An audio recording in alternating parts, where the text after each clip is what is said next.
বিজ্ঞানীদের নিত্য নতুন আবিষ্কারে প্রতিনিয়ত বদলে যাচ্ছে আমাদের জগৎ। প্রযুক্তি উন্নয়নে বদলে যাচ্ছে দেশ, বদলে যাচ্ছে গতানুগতিকতা, বিবর্তন ঘটছে মানুষের জীবনধারায়। জীবনে মুখ্য অনুষঙ্গ হয়ে উঠেছে প্রযুক্তি। বিজ্ঞানীদের প্রতিনিয়ত আধুনিক প্রযুক্তির খোঁজ খবর নিয়ে গ্রেন টেলিভিশনের সাপ্তাহিক আয়োজন বিজ্ঞান ও প্রযুক্তি অনুষ্ঠানে স্বাগত জানাচ্ছি। সাথে আমি রিধিমা। মহাকাশে অনন্ত শূন্যতা ও চাঁদের বুক থেকে এক মহাকাব্যিক যাত্রা শেষে চিরচেনা নীল গ্রহে ফিরে এসেছেন মানবজাতির 4 বীর সন্তান। 10 এপ্রিল শুক্রবার 5:07 যুক্তরাষ্ট্রের ক্যালিফোর্নিয়া উপকূলের কাছে প্রশান্ত মহাসাগরে সফলভাবে অবতরণ করেছে নাসার ওরিয়ন ক্যাপসুল। এর মধ্য দিয়ে সফল সমাপ্তি ঘটল ইতিহাসে অন্যতম রোমাঞ্চকর মহাকাশ অভিযান আর্টেমিস 2 মিশনের। Splashdown confirmed. পৃথিবীর বায়ুমণ্ডলে তীব্র গতিতে প্রবেশের পর যখন অরিয়ন ক্যাপসুলটি প্রশান্ত মহাসাগরের বুকে আছড়ে পড়ে, তখন সবারই মনে ছিল চরম উৎকণ্ঠা। একটু পর রেডিওতে ভেসে আসে মিশন কমান্ডার রিড ওয়াইজম্যানের স্বস্তির বাণী, 4 গ্রিন ক্রু মেম্বার্স। একরাশ মুগ্ধতা নিয়ে ওয়াইজম্যান শুধু যোগ করেন, কি অসাধারণ এক যাত্রা।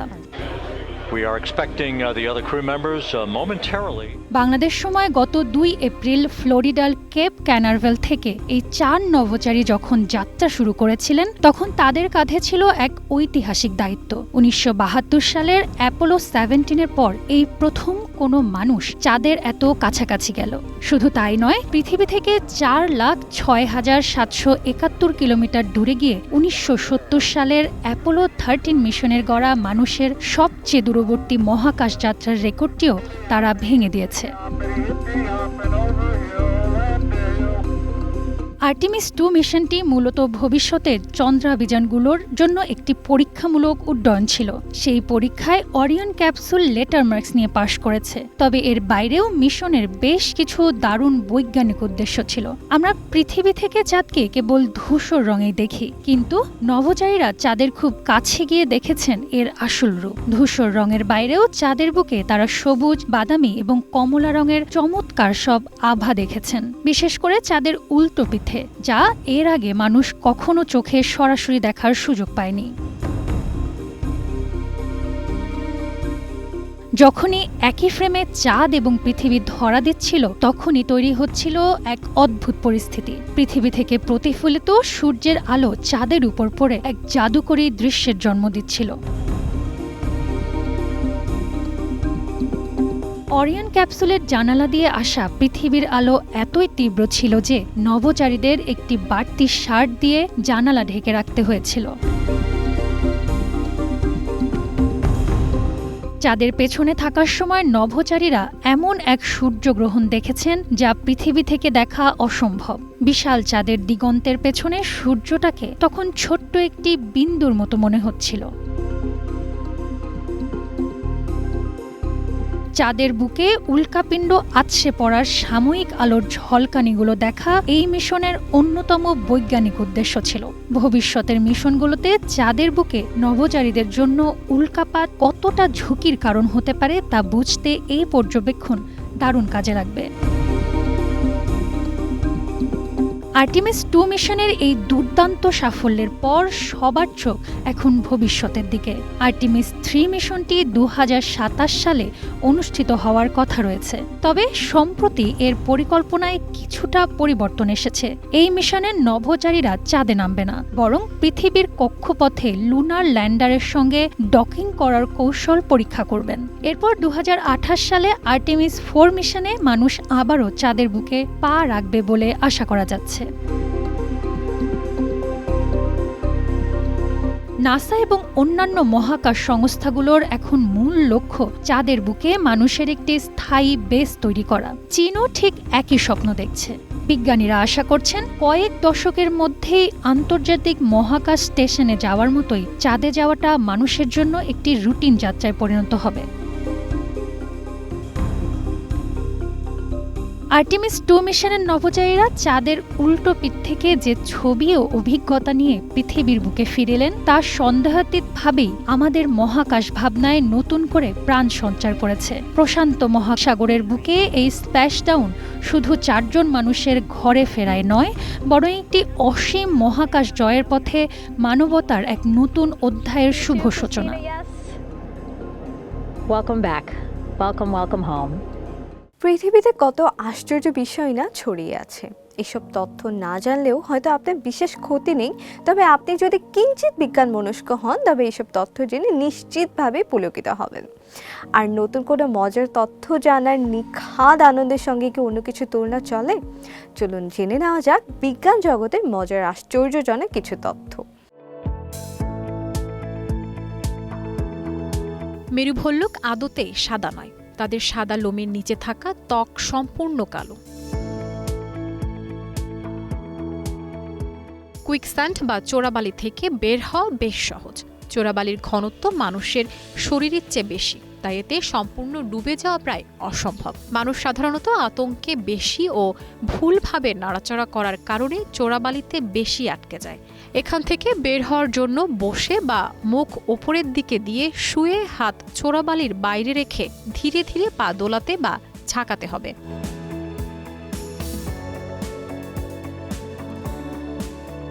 একঘেয়েমিতে থাকা মানে উচ্চ উত্তেজনাকর একটি অবস্থা। কেন? কারণ একঘেয়েমি বা বোরিং অবস্থায় মানুষের হার্ট রেট বা হৃদস্পন্দন বৃদ্ধি পায়। আপনি প্রতিদিন পৃথিবী নামে বিশাল যানে চড়ে সূর্যকে ঘিরে প্রায় 25 লাখ কিলোমিটার পথ ভ্রমণ করেন, যদিও তার বিন্দু বিসর্গ টের পান না। মাছ জরুরি অবস্থায় সুশৃঙ্খল লাইনে দাঁড়ায়। যখন কোনো সংকীর্ণ জায়গা দিয়ে বের হতে হয় তখন মাছেরা এমনভাবে লাইনে দাঁড়ায় যাতে নিজেদের মধ্যে সংঘর্ষ বা জ্যাম না বাঁধে। বিজ্ঞানীদের মতে মাছ জরুরি পরিস্থিতিতেও সামাজিক নিয়ম মেনে চলতে পারে, যা অনেক সময় মানুষেরাও পারে না। গ্রীষ্মকালে নখ দ্রুত বৃদ্ধি পায়। আঙুলের রক্ত সঞ্চালন বৃদ্ধি পাওয়ার কারণে এমনটা হতে পারে। এছাড়া ছুটির দিনে বা স্ট্রেস কম থাকলেও নখ তুলনামূলক দ্রুত বড় হতে পারে। বারমুডা ট্রায়াঙ্গেল অন্য যে কোনো সমুদ্র পথের তুলনায় বেশি বিপজ্জনক।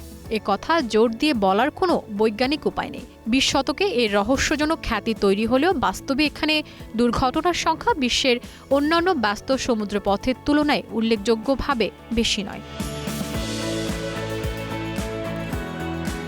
মহাবিশ্বে এমন একটি গ্রহ আছে যা প্রায় পুরোপুরি হীরা দিয়ে তৈরি। এর নাম 55 ক্যানক্রিই।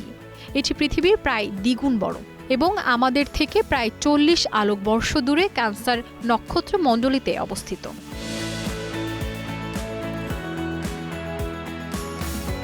আমাদের শরীরের প্রতিরক্ষা ব্যবস্থা ভালো ও খারাপ ব্যাকটেরিয়াকে আলাদাভাবে চিহ্নিত করতে পারে। এটি ক্ষতিকর জীবাণু শনাক্ত করে তাকে আক্রমণ করে, আবার ঠিক একই সময়ে উপকারী ব্যাকটেরিয়া জন্মাতে বা সেগুলোকে ঠিকভাবে কাজ করতে সহযোগিতা করে।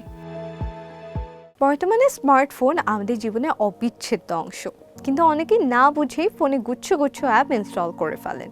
গুগল প্লে স্টোর বা অ্যাপল অ্যাপ স্টোরে পাওয়া গেলেই যে অ্যাপটি নিরাপদ তা কিন্তু নয়। কোন অ্যাপ প্রয়োজনীয় আর কোনটি থেকে বিপদ ঘটতে পারে তা বোঝা খুবই জরুরি। সম্প্রতি এমন কিছু অ্যাপের তালিকা প্রকাশ হয়েছে যেগুলো দ্রুত ফোন থেকে রিমুভ করার জন্য ব্যবহারকারীদের সতর্ক করা হয়েছে, কারণ এই অ্যাপগুলো হ্যাকারদের হাতে আপনার ব্যক্তিগত তথ্য তুলে দিতে পারে এবং আপনার ডিভাইসের নিয়ন্ত্রণও হারানোর ঝুঁকি থাকে। ফলে এসব অ্যাপ অতি দ্রুত মুছে ফেলার জন্য নির্দেশ দেওয়া হয়েছে। অনেক ভুয়া অ্যাপ নেট মাধ্যমে ছড়িয়ে রয়েছে, যেগুলি একবার দেখলে বোঝার উপায় নেই যে আসল না নকল। আর সেই সব অ্যাপের মাধ্যমে ক্ষতিকর ম্যালওয়্যার ছড়িয়ে দিচ্ছে হ্যাকাররা। না বুঝে এমন কোনো অ্যাপ ইনস্টল করে ফেললেই আপনার ফোন বা ডিভাইসের নিয়ন্ত্রণ অন্যের হাতে চলে যেতে পারে। ফলে এসব অ্যাপের মাধ্যমে গ্রাহকের ব্যক্তিগত তথ্য যে কোনো মুহূর্তে বেহাত হয়ে যেতে পারে। কোন কোন অ্যাপ ক্ষতিকারক? সাইবার বিশেষজ্ঞরা জানাচ্ছেন SOEX ক্রিপ্টোকারেন্সি অ্যাপটি বহু মানুষ তাদের ফোনে ইনস্টল করে রেখেছেন। গুগল প্লে স্টোর থেকে অন্তত 10,000 বার ডাউনলোড করা হয়েছে অ্যাপটি। এটি আসলে ম্যালওয়্যার। এর থেকে প্রতারিত হওয়ার আশঙ্কা আছে। টিকটক ক্লোন অ্যাপ অনেকের ফোনে আছে। সাইবার নিরাপত্তা বিভাগ জানিয়েছে এই অ্যাপটি ব্যাংক ও অনলাইন লেনদেনের তথ্য হাতিয়ে নিচ্ছে। ফোনে থাকলে ব্যাংক সংক্রান্ত যাবতীয় তথ্য হ্যাকারদের কবজায় চলে যাবে। ক্রিয়েট স্টিকার ফর হোয়াটসঅ্যাপ এবং আর্ট ফিল্টার অ্যাপ দুটিও ক্ষতিকর। এইসব অ্যাপ থেকে ফোনের ব্যক্তিগত তথ্য বেহাত হয়ে যাওয়ার আশঙ্কা রয়েছে। এই অ্যাপ দুটিতে ম্যালওয়্যারের হদিস পাওয়া গেছে। GPS, location founder, art girls wallpaper HD, smart QR creator অ্যাপগুলো থেকেও সাবধান থাকতে বলা হচ্ছে। নতুন যে কোনো অ্যাপ ইনস্টল করার আগে দেখে নিতে হবে সেই অ্যাপটির উৎস কি। অনেক সময়ে একই নামে একাধিক অ্যাপ থাকে প্লে স্টোরে। সেক্ষেত্রে দেখে নিতে হবে ব্যবহারকারীরা কি মতামত দিচ্ছেন, কতবার অ্যাপটি ইনস্টল করা হয়েছে, কোনো আপত্তিকর ছবি বা ভিডিও লিংক এর সঙ্গে যুক্ত রয়েছে কিনা। তেমন হলে সতর্ক হতে হবে। অ্যাপটি ইনস্টল করার সময় যদি দেখেন আপনার ফোনের অডিও, ভিডিও, ক্যামেরা, লোকেশন ও আরও কিছু ব্যক্তিগত তথ্যের অনুমতি চাইছে, তাহলে সে অ্যাপটি ইনস্টল করবেন না। অনিবার্য প্রাকৃতিক দুর্যোগ ভূমিকম্পের ক্ষয়ক্ষতি কমাতে এক যুগান্তকারী ডিভাইস উদ্ভাবন করেছেন বাংলাদেশি শিক্ষার্থী ইব্রাহিম মোল্লা। সম্প্রতি দেশে ঘন ঘন ভূমিকম্পের প্রেক্ষাপটে বিশেষজ্ঞরা যখন বড় ধরনের বিপদের আশঙ্কা করছেন, তখন ইব্রাহিম মোল্লার এই উদ্ভাবন নতুন আশা আলো দেখাচ্ছে। ভুবন নামের এই যন্ত্রটি ভূমিকম্প শুরু হওয়ার অন্তত 20 থেকে 90 সেকেন্ড আগে সতর্ক সংকেত দিতে সক্ষম। ভূমিকম্পের উৎপত্তিস্থল আপনার লোকেশন থেকে যত দূরে, আপনি তত আগে অ্যালার্মটা পাচ্ছেন।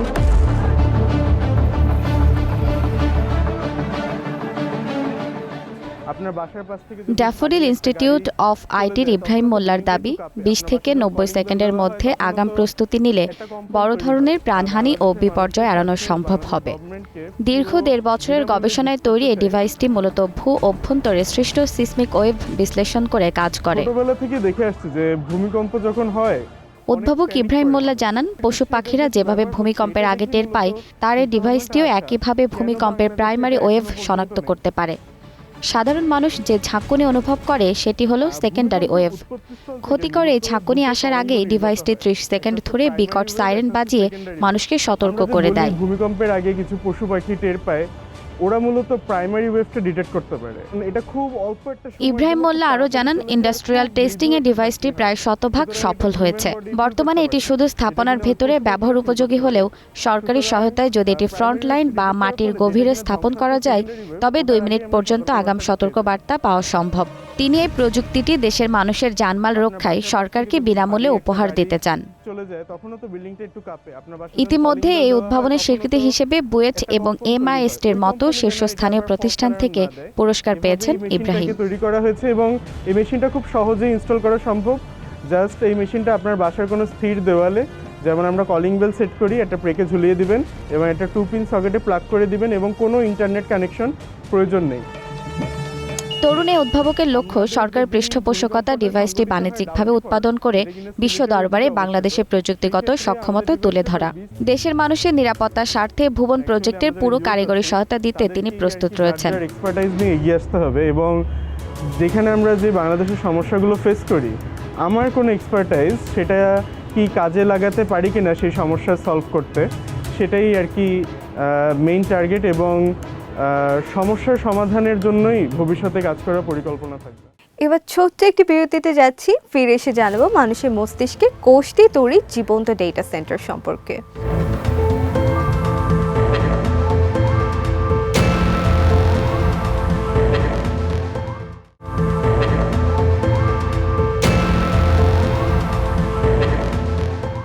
বিরতির পর আবারও ফিরে এলাম বিজ্ঞান ও প্রযুক্তিতে।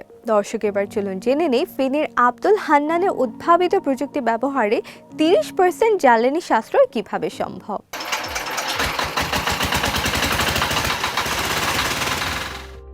বিগত 15 বছর যাবৎ বহু সাধনা ও পরিশ্রম করে জ্বালানি সাশ্রয়ে যে প্রযুক্তি হান্নান উদ্ভাবন করেছেন তা বাংলাদেশ প্রকৌশল বিশ্ববিদ্যালয়ে পরীক্ষিত হয়েছে এবং সেখান থেকে তার জ্বালানি সাশ্রয় প্রযুক্তি অনুমোদন হয়েছে। এছাড়া শিল্প মন্ত্রণালয় স্বীকৃতি দিয়েছে। তিনি পেটেন্টের জন্য আবেদন করেছেন। জ্বালানি সাশ্রয় নিয়ে গবেষণা করে আসছি প্রায় 16 বছর। জ্বালানি সাশ্রয় করতে গিয়ে আমি প্রচলিত সিস্টেমে এমন 2টা ত্রুটি চিহ্নিত করতে পেরেছি যে 2টা ত্রুটির কারণে আমাদের প্রচুর জ্বালানি অপচয় হচ্ছে এবং এই দুইটা সমস্যার সমাধান করে আমরা যখন বিদ্যুৎ উৎপাদনে যাচ্ছি তখন আমাদের প্রায় 30%-এর মতো জ্বালানি সাশ্রয় হচ্ছে। উদ্ভাবক আব্দুল হান্নান তার এই প্রযুক্তিটি বাংলাদেশ প্রকৌশল বিশ্ববিদ্যালয়ে যন্ত্রকৌশল বিভাগে পরীক্ষার জন্য দিয়েছিলেন 2025 সালের 17 ডিসেম্বর। প্রতিবেদনে প্রচলিত সিস্টেমে প্রতি 1 ইউনিট বিদ্যুৎ উৎপাদন করতে খরচ হয় 483 গ্রাম জ্বালানি। অপরদিকে আব্দুল হান্নানের উদ্ভাবিত প্রযুক্তিতে প্রতি 1 ইউনিট বিদ্যুৎ উৎপাদন করতে খরচ হয় 357 গ্রাম জ্বালানি। ফলে 1 ইউনিট বিদ্যুৎ উৎপাদন করতে জ্বালানি সাশ্রয় হয় 126 গ্রাম। এতে দেখা যায় প্রায় 26% জ্বালানির সাশ্রয় হয়। উদ্ভাবক আব্দুল হান্নান জানান, সেই হিসেবে দেশে বছরে প্রায় 26 থেকে 30 হাজার কোটি টাকার জ্বালানি সাশ্রয় হবে। আরও উচ্চতর গবেষণার জন্য আব্দুল হান্নানের যে অর্থ, যান্ত্রিক সহায়তা, গবেষণাগার, প্রযুক্তিবিদ সহায়তা, পরিবেশ প্রয়োজন, তার কোনোটাই তার নেই। 2000 সালে এইচএসসি পরীক্ষা দেওয়ার পর থেকে জ্বালানি সাশ্রয়ের প্রযুক্তিটি হান্নানের মাথায় আসে। এই প্রযুক্তি বাংলাদেশ সরকারের শিল্প মন্ত্রণালয়ের পেটেন্ট, শিল্প নকশা ও ট্রেডমার্কস অধিদপ্তরে রেজিস্ট্রেশনের জন্য দিয়েছেন। তার এই জ্বালানি সাশ্রয়ের প্রযুক্তি অর্থনৈতিক ও প্রযুক্তি সহায়তার জন্য এগোতে পারছেন না। সরকার অথবা প্রতিষ্ঠান অথবা ব্যক্তি উদ্যোগে যে কেউ সহযোগিতার হাত প্রসারিত করলে তার জ্বালানি সাশ্রয়ের প্রযুক্তিটি শুধু বাংলাদেশ নয়, সারা বিশ্বে ব্যবহার হবে এবং বিশ্ববাসী লাভবান হবেন। আব্দুল হান্নান ফেনী সদর উপজেলার বালিগাঁও ইউনিয়নের ধনসাদ্দা গ্রামে 1984 সালে জন্মগ্রহণ করেন। তার পিতা কুতুবউদ্দিন একজন প্রবাসী, মাতা নূরনাহার। 2000 সালে তিনি Feni Shaheen academy school and college থেকে এইচএসসি সম্পন্ন করেন। আর্থিক অনটনের কারণে তিনি আর পড়ালেখায় বেশি দূর এগোতে পারেননি। 2001 সালে তিনি স্থানীয় ধনসাদ্দা বাজারে মিল্লাত কম্পিউটার অ্যান্ড ফটোকপি নামে একটি ব্যবসা প্রতিষ্ঠান খোলেন। এই দোকানে কাজ করতে করতে তার মাথায় জ্বালানি সাশ্রয় প্রযুক্তিটি আসে। Global innovative technology brand Tecno সম্প্রতি বাংলাদেশে এর স্পার্ক 50 সিরিজে আনুষ্ঠানিক উদ্বোধন করেছে। এই সিরিজে রয়েছে স্পার্ক 50 4G এবং spark 50 5G phone. Smooth performance, লম্বা ব্যাটারি লাইফ এবং দৈনন্দিন ব্যবহারে বহু স্মার্ট ফিচার পরিপূর্ণ এই নতুন লাইনআপটি নিয়ে ব্র্যান্ডটি বেশ আশাবাদী। নতুন নতুন স্টাইলিশ ডিজাইন আর ব্যবহারিক উদ্ভাবনী সব ফিচার নিয়ে স্মার্টফোন বাজারে টেকনোর যাত্রায় দিন দিন বাড়ছে ব্যবহারকারীর সংখ্যাও। স্পার্ক 50 5Gতে রয়েছে 50 মেগাপিক্সেলের রিয়ার ক্যামেরা এবং 8 মেগাপিক্সেলের ফ্রন্ট ক্যামেরা, যা দিয়ে সহজেই স্পষ্ট ও প্রাণবন্ত ছবি তোলা যায়। অন্যদিকে 6500 মিলি অ্যাম্পিফায়ারের ব্যাটারি এবং 45 ওয়াট ফাস্ট চার্জিং থাকায় দিনভর চার্জ ব্যাকআপ নিয়েও থাকবে না কোনো দুশ্চিন্তা। ফোনটির সুরক্ষায় ব্যবহার করা হয়েছে মিলিটারি গ্রেড প্রোটেকশন, IP64 ধুলোবালি ও পানি প্রতিরক্ষা ক্ষমতা। বাড়তি নিরাপত্তার জন্য ফোনের একপাশে ফিঙ্গারপ্রিন্ট সেন্সর রাখা হয়েছে। এছাড়াও এতে টেকনো AI ফ্রিলিংক 2.0 এবং iOS এর সাথে ইনস্ট্যান্ট ট্রান্সফার সুবিধা রয়েছে, যার ফলে দৈনন্দিন যোগাযোগ ও কানেক্টিভিটি হবে আরও স্মার্ট আর উপভোগ্য।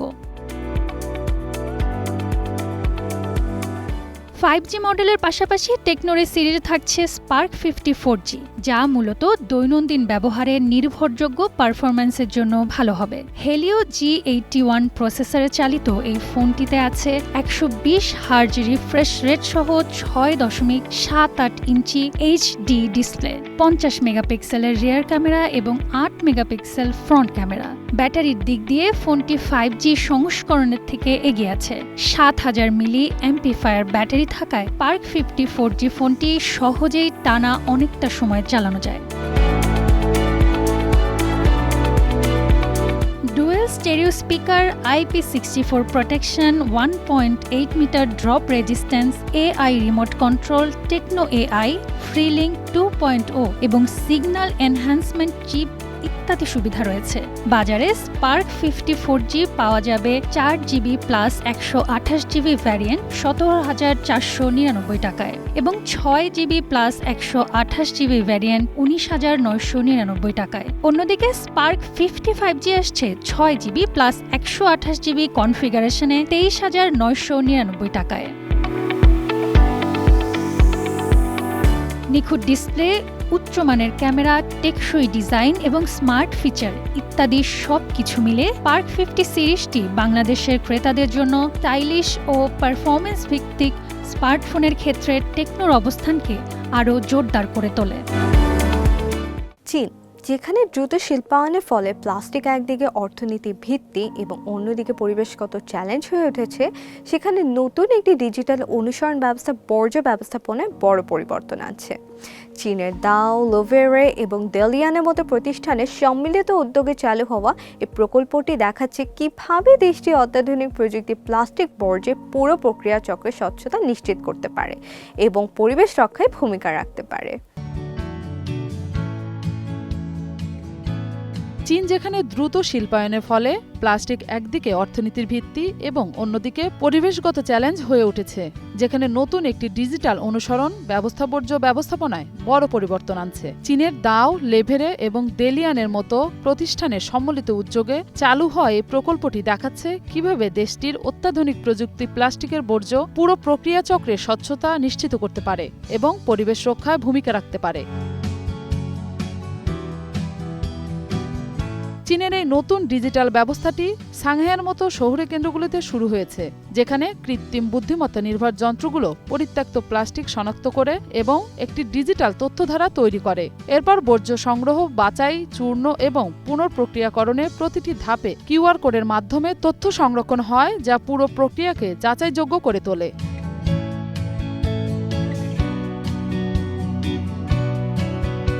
চীনে প্রতি বছর 5,50,00,000 টনের বেশি প্লাস্টিক বর্জ্য উৎপন্ন হয়, তবে বৈশ্বিক গড়ের তুলনায় দেশটি পুনরুদ্ধার ব্যবস্থা ক্রমাগত উন্নত করছে।